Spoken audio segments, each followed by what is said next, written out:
This video is going to show you how to create, customize, and add a PayPal payment button to your web page or sales page for selling digital products. Now, in order to best understand this, let's walk through the entire purchasing process first.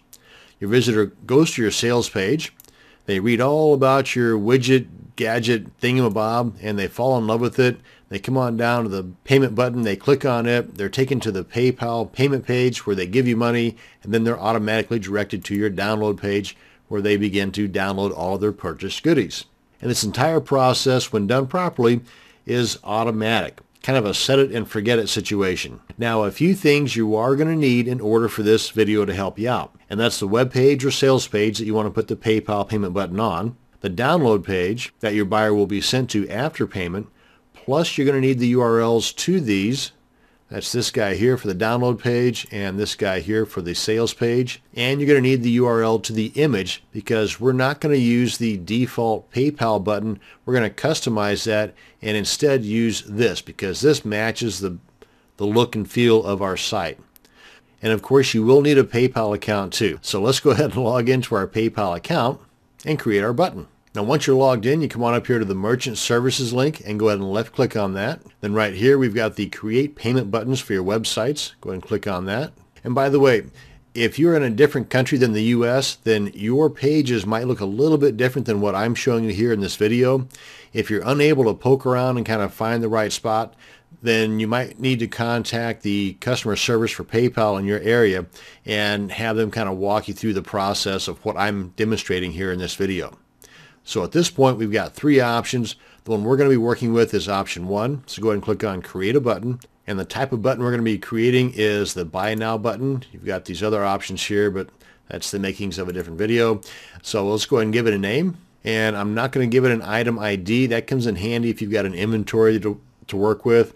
The price, give it whatever price you feel is worthy of your awesome thingamabob, and then choose the currency. And I'm going to keep things simple here, so I'm not going to go into multiple prices or adding drop-down menus. There's all kinds of cool stuff you can do, but we're going to keep things pretty simple and basic.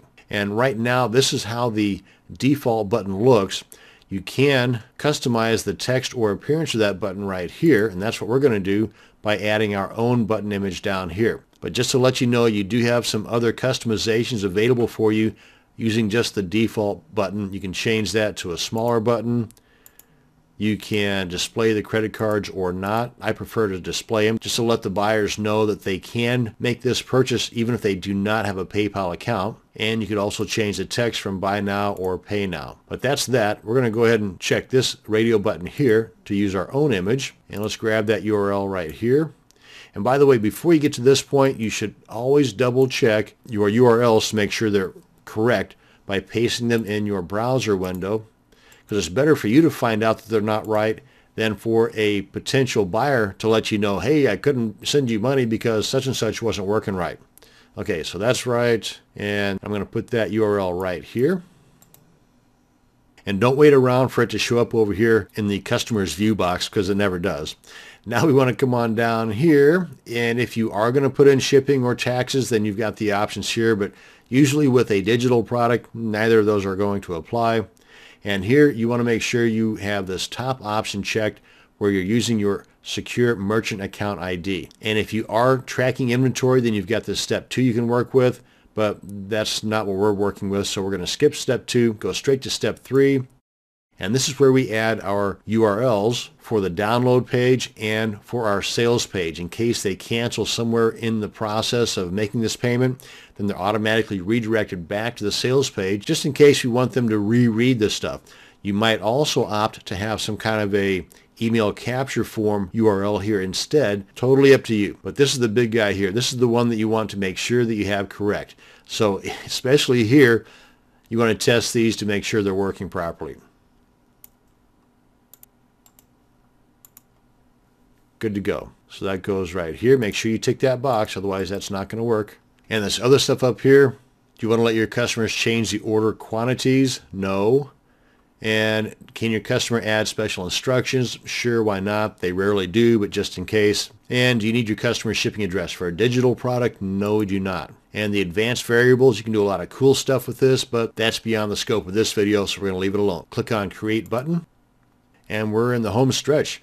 Basically all we do at this point is simply click our mouse in there. It automatically selects everything. We right click, left click on copy to put it into our clipboard. So now let's go ahead and open up our sales page in our HTML editor, and I'm using Composer. And let me see here. Let's go ahead and go to the split view so I can show you the code down at the bottom and the actual image area up here at the top. Let's scroll on down to the payment button right here. Go ahead and select that. Now we come on up here to Insert. Come on down to HTML. And we want to select this, and now we want to paste over this the code that we have in our clipboard from our PayPal button. Click on Insert, and that is our PayPal button right there. Come on up here, click on Save, and now we're ready to upload our new index page to our server and overwrite the existing one. I'm going to go ahead and open up FileZilla. Let's go ahead and refresh this just to make sure we're still connected. Yep, okay. So this is the existing sales page that is not edited. This is the edited sales page here. Let's go ahead and right click and left click on upload, or I could just left click, hold, and drag it over there. And I want to overwrite the existing one, so click on OK. And we're done with FileZilla. Let's get this out of the way. And we're done with PayPal, so I'll log out of that here in just a second. But let's come on back to our sales page. And as you can see, as I hover over this, the mouse is not changing, so it's still the old one. We need to refresh the page. And now as I hover over it, you can see that the pointer is turning into a hand, which means that's a clickable image now. If we click on that, it takes us to PayPal, hopefully. There we are. And here's our PayPal payment page for our demo thingy. We make our payment, then we're automatically redirected to our download page, and everybody's happy. And that brings us to the end of this video on creating, customizing, and adding a PayPal payment button to our sales page. Thanks for watching, and you have a great day.